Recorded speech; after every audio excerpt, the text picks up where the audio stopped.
Thank you very much, Madam Nancy. Ladies and gentlemen, I think this is the hour we have been waiting for.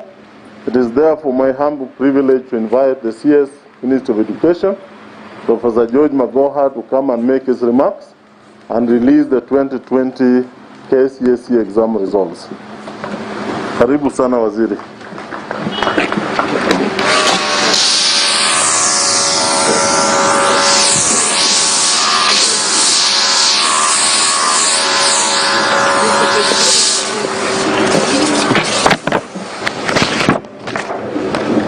Chief Administrative Secretaries Dr. Sarah Ruto, Mumina Bonaya and Hassan Nur Hassan, Principal Secretaries Dr. Julius Juan, Margaret Mwakima, Alfred Cheriot and Ambassador Simon Nabukwesi, Teachers Service Commission CEO Dr. Nancy Njeri Macharia, Dr. Florence Mutua, Chair of the Education Committee of Parliament, accompanied by Honorable Winsol Sosion and Honorable Mboko Milemba, Dr. Onsati, Chair of NEC, Mercy Karogo, Acting CEO of NEC Council members, distinguished ladies and gentlemen. I am indeed excited this afternoon to welcome you all to this event celebrating the results of 747,121 candidates who sat for the 2020 Kenya Certificate of Secondary Education Examinations. Just 3 weeks since we gathered here to release the results of the primary school exam on the 15th of April. Ladies and gentlemen, after looking at the impressive results that have been posted by our 2020 candidates and taking into account the most trying environment in which they prepared for this examination, I am compelled to describe this show in one apt sentence. Their battle was fought with resilience and ended with grace. Indeed, these candidates navigated one challenge after another that has now left us, all of us, with mirthful faces. Ladies and gentlemen, we have our God to thank for all these blessings of success and wonderful children who have defied the COVID-19 pandemic to shine in their examinations. We also have God to thank for giving us a wonderful and wise His Excellency President Uhuru Kenyatta, who has invested a lot in the education sector and has given us all the support, both politically and professionally, through his leadership. The President's guidance over the past 1 year, as we sought to reorganize the academic calendar to ensure that candidates sat the national examinations on time, was not only first class, but most appreciated and cannot be taken for granted, because we had so many experts from all parts of Kenya who knew better. But His Excellency the President was bold enough to open the schools, and today we are celebrating these results. I cannot forget my cabinet colleagues, Dr. Fred Okengo Matiang'i, in charge of the Ministry of Interior and Coordination of National Government, and Joe Mucheru, in charge of ICT, Youth Innovation and Youth Affairs. The three of us have effectively coordinated a multi-agency examination monitoring team that has, over the last 5 years, run a credible examination system which is result-based. I also wish to thank all school teachers, led by the Commission CEO, Dr. Nancy Njeri Macharia, for working tirelessly during this period, and wish also to extend this thank you to all the NEC Council members and NEC staff, because they know how we have been working, especially over the last 3 days, where we did not have comfort of resting at night. Thanks to the well-coordinated education sector, the 2020 candidates whose results we are releasing today can now join TVET institutions, TTCs, medical training institutions and universities at exactly the same time they have done, the effects of COVID-19 notwithstanding. This way we have managed to release the candidates to higher institutions of learning on time. I assure all the KCSE candidates who will receive their results today that they all have a better future, one full of hope and shorn of despair. All candidates have a place in our education story. I want to repeat that all candidates have a place in our education story. Our government has ensured that every child in our country has a place to pursue a career, and everyone deserves a chance, and that chance shall be given. We believe that there is no insignificant child, and that no insignificant child has been born in our country, and we must not leave any learner behind. The government has a duty to nurture each of these learners to pursue their dreams, regardless of how low they start to the very top of the academic ladder. Ladies and gentlemen, we believe in this dream, which indeed is what our competency-based curriculum is all about. I am therefore proud to announce that we have created opportunities for academic progression for all the 747,171 who sat the 2020 KCSE examinations. Already the Kenya Universities and the Colleges Placement Service Groups, whose CEO, Dr. Agnes Wahome, is here today. I think you should stand so that they see you properly. Ukahaha. Let them see you. This is a new boss for the universities, replacing that is Dr. Wahome, brand new, has identified that our universities and colleges and TVET institutions have places for all candidates. All these institutions have disclosed their capacities of enrollment ahead of selection exercise of 2020 KCSE examination candidates, which I have instructed that should start immediately. That instruction is on behalf of none other than His Excellency the President. The placement service is engaging with the higher education regulatory bodies, Commission for University Education, the Technical and Vocational Education and Training Authority, TVETA, to ensure that all institutions are prepared to enroll these candidates. This is in line with the Ministry of Education's goal of providing fair and balanced access to quality and relevant higher education and training, and His Excellency the President's policy of 100% transition. I have directed the COOPs to ensure proper public mobilization and communication to campaigns are put in place to ensure that all interested candidates apply to colleges and TVET institutions of their choice. As you are aware, the government of the Republic of Kenya will pay for these children, and they will also be available to get help loans. I therefore wish to declare that all candidates who have sat these 2020 examinations have the ability to progress to other levels under the government's plan of zero wastage, 100%. This explains why the government of His Excellency Uhuru Kenyatta has spent enormous resources to expand the TVET sector. Let me also re-emphasize that the government has been paying for our children in private universities the same amount that they pay to public universities. And because we want every child to have access, this is going to continue. For instance, the number of TTIs in each constituency has grown from 52 in 2013 to 233 in 2021. Out of the 233 TTIs, 52 are fully operational, 140 have been built, equipped, staffed and operationalized, 4 of them catering specifically for children with disabilities, and 41 are undergoing construction, and I hope that by the grace and mercy of God, Mwakima, you are here, this is one of the things that you must finish so that they are operationalized this year. In bid to make up for the time that was lost during the prolonged closure last year, we deliberately created a tight academic calendar that enables us to accelerate completion of school terms.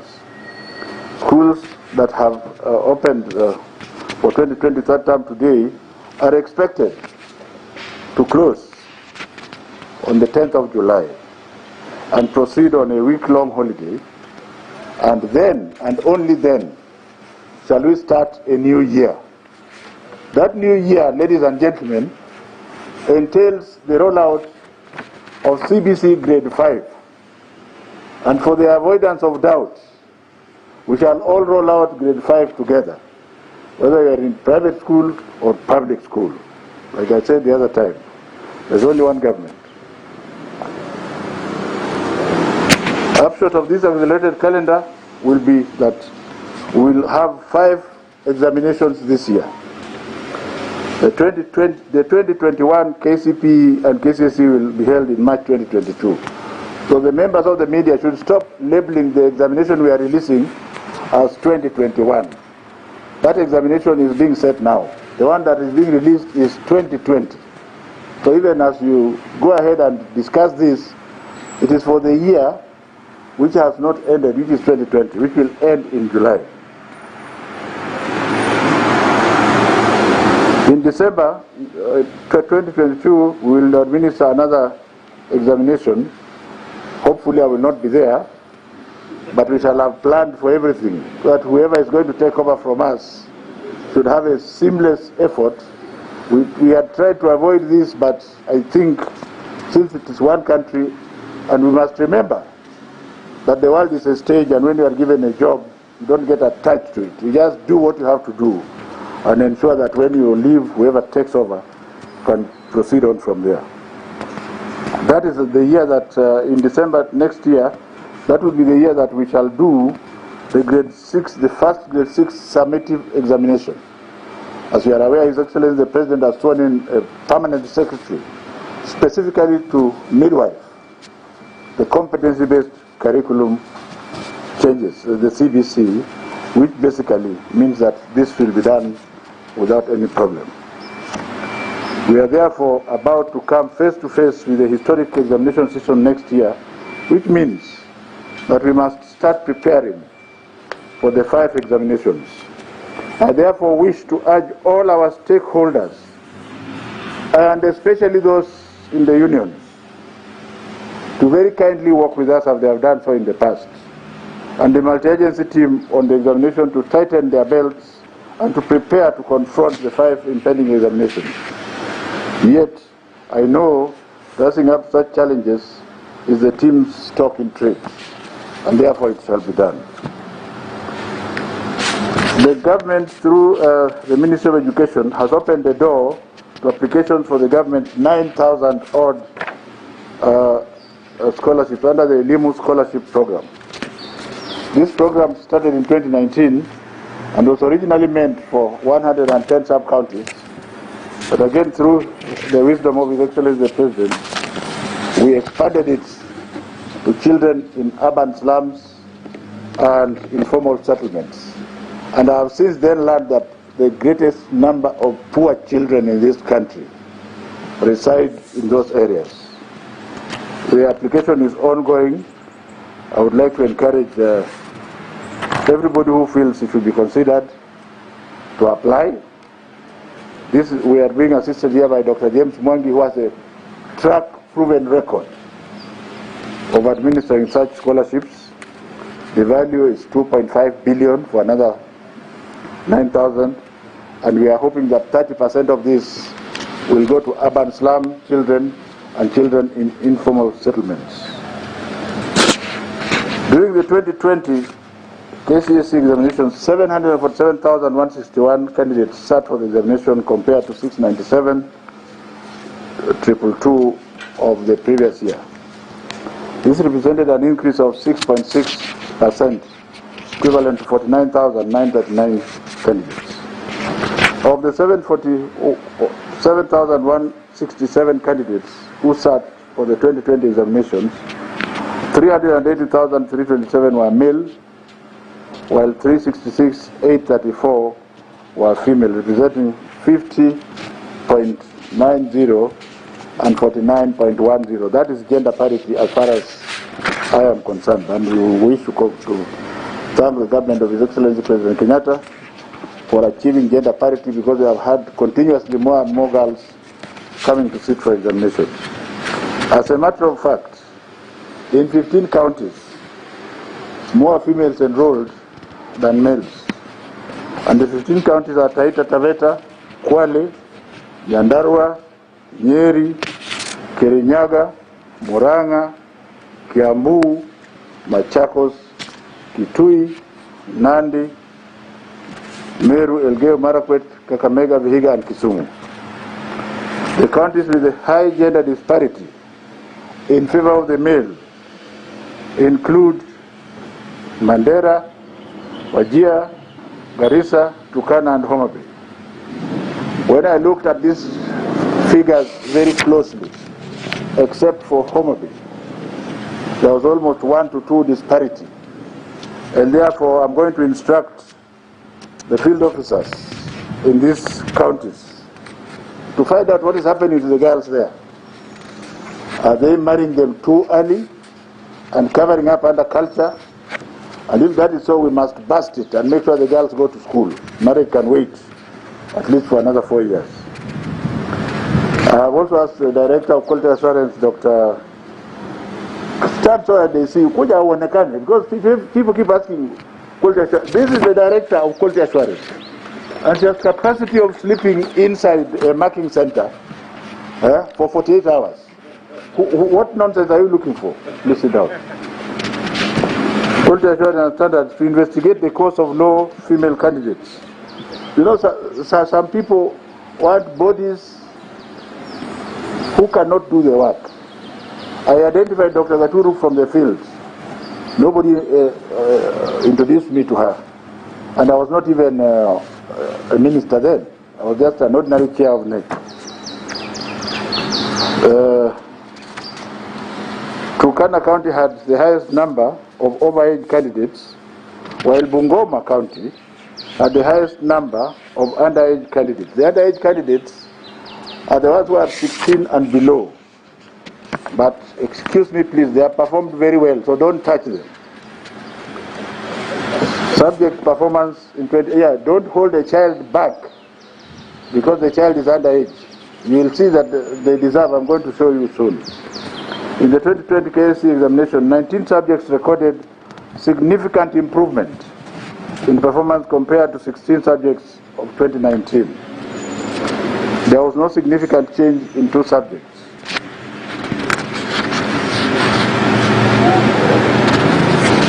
There were 893 A-planes. There were 893 candidates who scored A-planes, which is 0.1%, as compared to 627, which compared to 0.09, 2019. This is one of the clearest indicators, ladies and gentlemen, that the candidates have performed at par, if not better, compared to 2019, despite the negative effects of COVID-19. Ladies and gentlemen, the number of candidates with minimum university entry qualification, which is grade C+ and above, rose to 143,140, representing 19.03%, compared to 125,747, representing 18% in 2019. The message here is this: all the remaining candidates are eligible to join TVET institutions, teacher training centers, medical training colleges, and other tertiary learning institutions at various levels, from artisan to degree level. There is a table which will show you the distribution, and I don't have to go through them because you will see them. Our candidates with special needs, there were 223 candidates with special needs have obtained C+ and above. And I think I should take time, because since they have special needs, Let me just take time to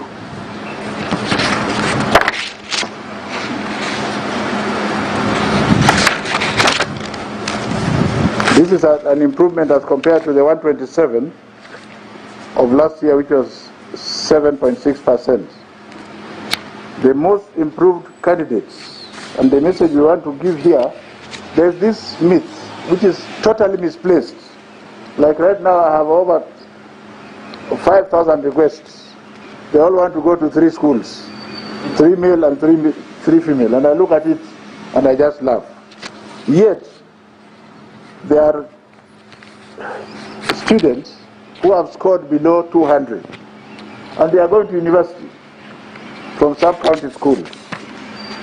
And I think you will allow me to show you how the so-called children who are flocked have passed well enough to join universities from universities or TVET, because now even a student with A can choose to go and do a TVET course where he is sure he will get a job tomorrow.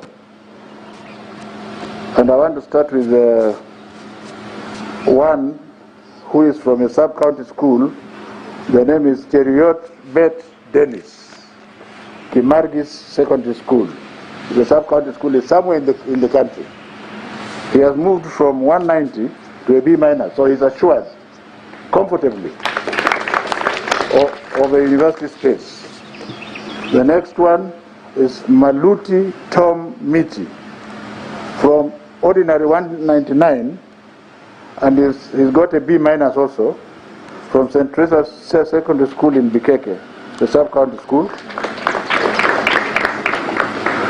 The fourth one is Kipis Soimit Charity from 150, actually 151 in primary school, to C plus from a sub-county school. The fourth one is Sadera Sempeyo Shelvin from Oldekesi Secondary School, 168 to a B minus. The other hero or heroine is Kamar Abdullahi Jamale, 163 from Habaswein Mixed Secondary School, Habaswein Mixed Day Secondary School. It's a sub-county school. The other sub-county school is Sololo Pamari Joseph, Oldekesi Secondary School, is a sub-county. Then there are 1 or 2 extra-county schools where we have Hassan Abdullahi Osman, Wayam Secondary School is an extra-county school. And the message here, ladies and gentlemen, is very clear. This, I don't know whether to call it madness or lack of knowledge, that you must go to the Panganis and Kenya high schools of this world. It is our duty as government to ensure that we nurture all the children, even those who will not have performed well. We must still give them, including the ones with E, we must give them an opportunity, because that E does not mean failure. Before CBC takes root, we must ensure that these children are given an opportunity, ladies and gentlemen. Now, the most improved schools based on the mean KCSE grade, and here we have been open to identify the most improved schools. In the same spirit, ladies and gentlemen, of illustrating schools that can add value to students, I now name schools that admitted students with KCPE mean scores that did a commendable job in improving them. And they include extra-county, county and sub-county schools. The first one is Kayaga Girls School, somewhere in Meru, which is an extra-county school, which improved the KCP index of 22.38 to 73.98 this year. St. Joseph's Girls Kitale improved from 21.22 to 71.57. Kisii Secondary School, and incidentally, this is the school I want to take that child who was abandoned. I will personally go and look for him and admit him there and get him a scholarship. This Kisii Secondary School has improved from 20.48 to 68.26. Oriwo Boys is an extra-county school with which I am very familiar. And they have improved from 31.07 to 78.72. And I could go on and on, ladies and gentlemen. Let me just continue. Rio Kindo is a school that I have visited. KCP index of 18.87 up to 65. St. Joseph's Rapogi, which is near Dr. Juan's house, is an extra county school from 31.112 to 77.78. And the first private, Light Academy, from 30.15 to 76.74. Sai Mixed Secondary School, which is a sub-county school. I'll just mention two sub-county schools and stop there. From 26.9 to 70. And Uiobiero Secondary School. I suspect that's also near Juan's house. 28 to 70. And finally, Chuka Boys, extra county, from 23 to 69. I could continue, but I think, ladies and gentlemen, you can see where the gap. We appreciate those schools. A lesson from this radical positive KCP improvement recorded by candidates with low academic achievement at KCP level is that the government's 100% transition, which is now in its third year, has allowed all candidates to progress to secondary school, and is, you can see, is becoming a major, palpable game changer. You are no longer safe, hoping that, oh, if you are in Kisii, therefore you are not going to go to any university. That is where the river used to be before. So we are taking the river back to its course. And I think God should be praised for this. If we can sustain this policy over the years, then we stand a chance of saving many academic lives of poor children who otherwise would have been lost because of corruption and what have you. Now, I'm sure this is what we are waiting for. The top candidate this year is from Murang'a High School. The index is 87.334. We thank God he's a male. The name is Simiyu Robinson Wanjala.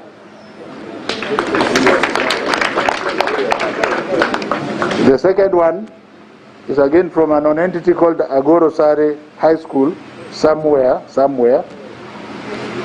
The mean is 87.173. The name is Wasonga Alan Udoma.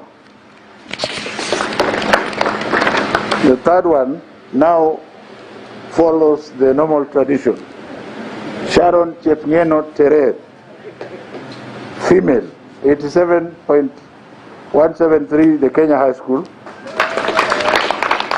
You can see even you are clapping more. The first one, I will read all the 15. Moriasi Rob Ongare, 87.139, Alliance High School. The fifth one, Mbogwa Esther Washosho, 87.113, the Kenya High School. The sixth one, Kipkoech Mark Kogo, 87.106, Alliance High School. The seventh one, Kenneth Oranga, 87.049, Kapsabet Boys. The eighth one is Henry Madaga, 87.046, Maranda High School. The ninth one, Chepkorir Patience, 87.046, Kenya High School. Number 10, Musomba Edith Kitei, 87.013, Machakos Girls High School. That is the genuine one, huh? The 11th one, Leslie Lois Wanjiku, the Kenya High School. Number 12,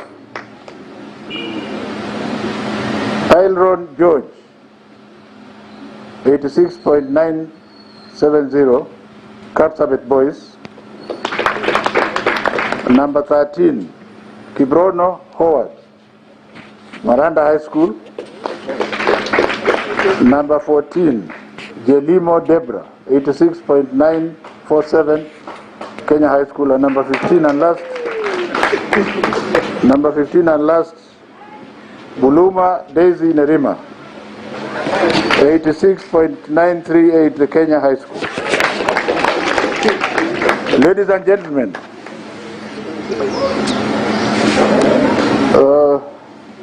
the under-16s, these are the special ones who are 16 years and below. The first one is Musomba. So this Musomba, who is on the top 15, is actually under 16 from Machakos Girls. It should be clapped for properly. Makanda Nicole Pialson from Alliance High School is also here, 86.7. The third one is Mutabari Frank Mugambi, Kapsabet Boys. The fourth one is Kipto Gertrude Jeruto, St. Joseph's Chepterit. Fifth one is Kiplangat Gerald, 85.7 from Alliance High School. The sixth one is Craig Onyancha Muturi, 85.6, Mangu High School. You see why I was telling you not to touch these children. The seventh one is Kimunye Dennis Washira, Alliance High School, 85.6. The eighth one is Bill Clinton Jefferson. Wow. And he is from Maranda, so he must be coming from around that area. The ninth one is Isaboke Janet Kemunto, Asumbi Girls, 84.9. The 10th one, Moturi Zeth Ongubo, 84.9. Kagumo High School. For those of you who don't know Kagumo, we are returning back to the river. That's where the brains are.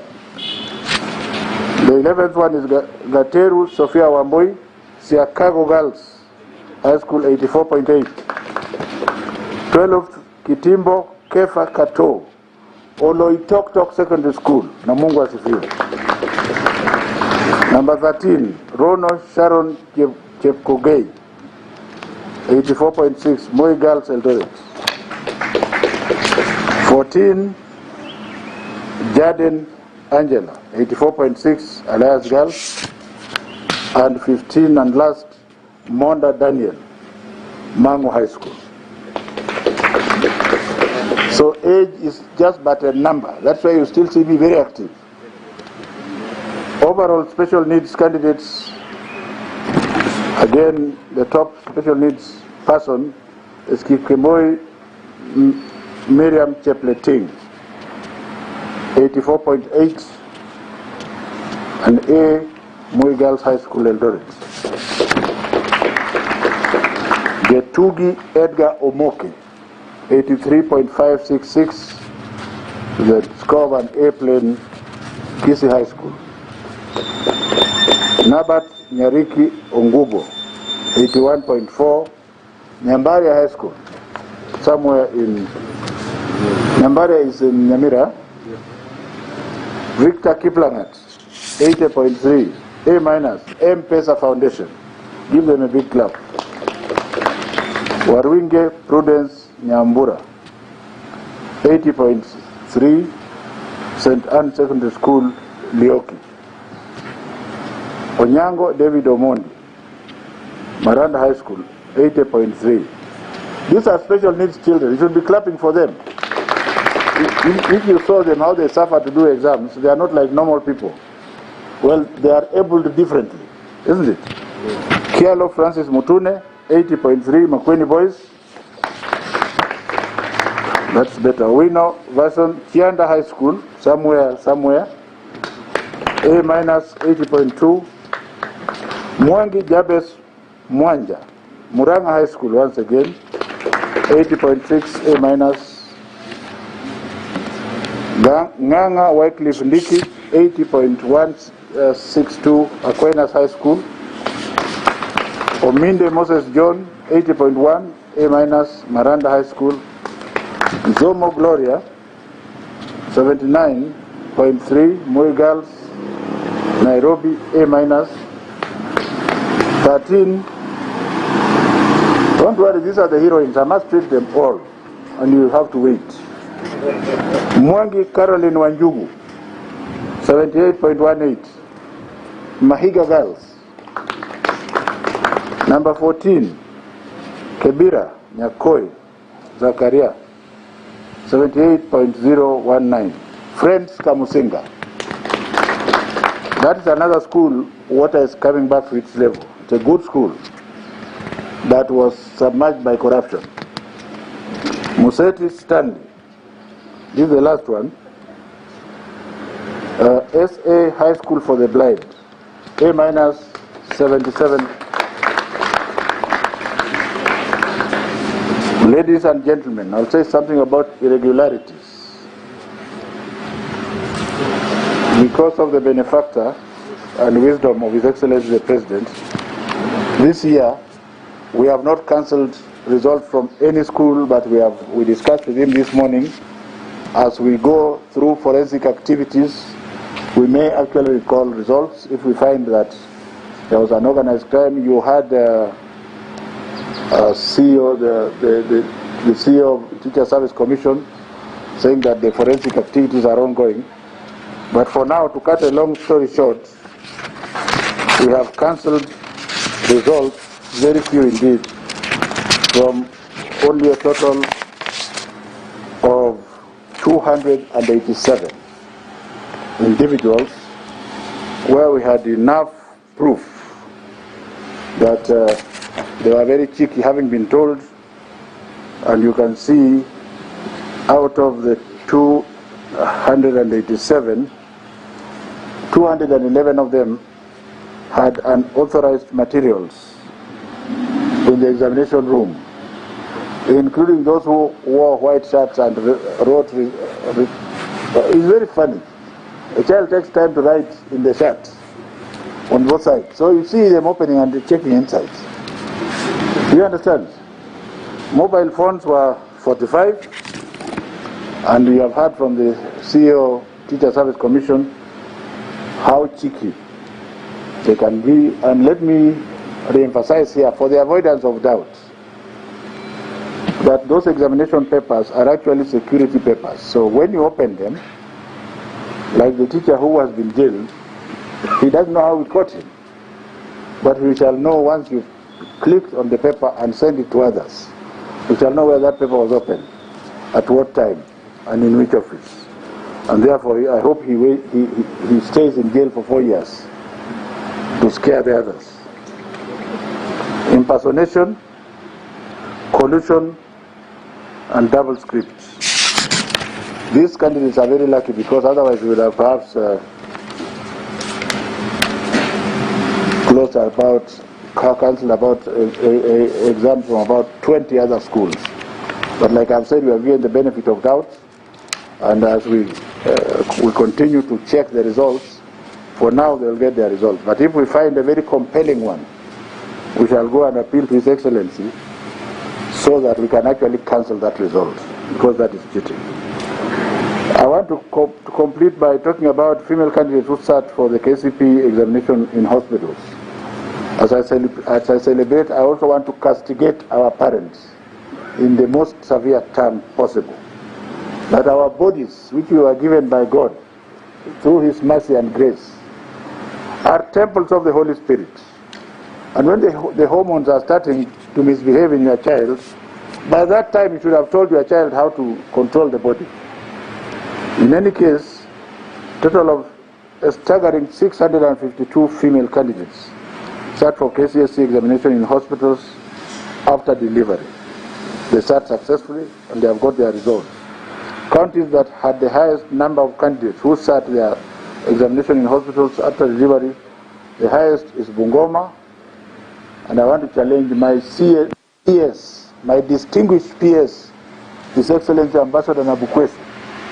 I am charging you to help me, since we are working together, that at 43, we would want to find out what is happening at that level. And since this is one government, that's why even though he's in the university sector, we are going to work together. I will also get involved there. We must get to the root cause Dr. Katuru, why? Who is it that is hoodwinking our children? Can we persuade the parents to work with us so that you tell the child what to expect and not to spare the rod in the house, not in the school. The moment I say in the school, they will kill me. In the house, unaweza chuna masikio, hakuna mtu ataona. The next county is Meru with 38, Nakuru with 36, Kisii, where the chair of NEC currently comes from. You have other duties to do. And Nandi, or Chariot. Even though you are from Kericho, it's near there. We may need your action.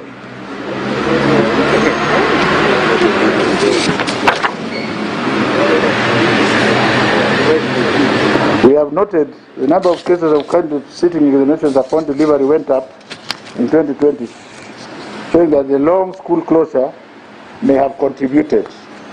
Let me now plead to my daughters and granddaughters who receive their results for the primary school exam, that as they wait to join Form 1 in July, let them have something to do. Let parents help them. We are going to continue to work with my brother and friend, Fred Okengo Matengi, right down to the chiefs. And I was instructed to track down these girls and to make sure they are not loitering around and being cheated with sweets and what have you. The stories you hear about sanitary pads in primary schools is fake. The government of His Excellency the President this year spent 490 million shillings, and we gave packets for 9 months. And we are sure that the packets reached, because even we worked together with the parliamentary group, they monitored. Now the challenge is now in the front line at home. Now I don't know, Dr. Mutua, whether you have an answer to that one, because if a girl comes home with a package for 9 months and there are 2 other females in the house, how do we protect our girls? So this is work in progress, and it is social. And instead of throwing the mud back at government, can we find a solution from the family front? The ministry will work with all relevant government departments to ensure that we focus on the worst hit counties, like I've said. More importantly, I want to urge parents and guardians to do more than ever before to talk to your child. Your child does not need money. Your child needs your time and wisdom. Does it mean that the girls who are there during my time were animals? Were they not human beings? They carried themselves with dignity because the parents did their work. As you go to look for money to feed the children, can you also spare a bit of time, please, to talk to your girls? They will listen to you. Now, in order to access your results, ladies and gentlemen, candidates should therefore collect their results from their respective examination centers. Individual candidates can also access by sending candidate's index number followed by initial KCSE through short messages SMS to 20076. This service will be available immediately after this event. It is now my humble duty and privilege to declare the KCSE examination results officially released. I wish all candidates success in their future endeavors, and if by the grace of God I am here for the next examination, it will be through grace and mercy of God. Because we must take life easy. Those who have died of COVID are not greater than myself. I am much greater than myself. And if we are able to see tomorrow, and we continue in this capacity, it can only be through the grace of God. So, in the event that I'm still here, we shall continue. If I'm not here, the grace must still go to God for His most infinite mercy. Now, where is the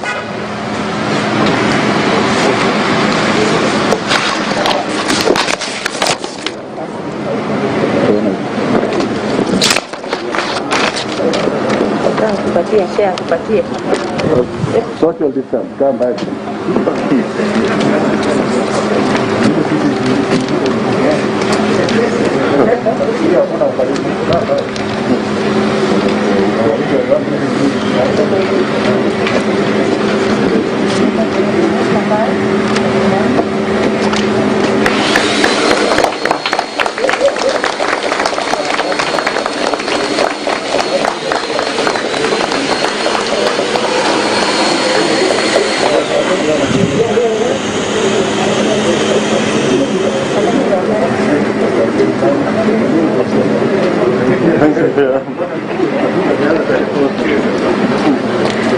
Asante sana waziri. I now take this opportunity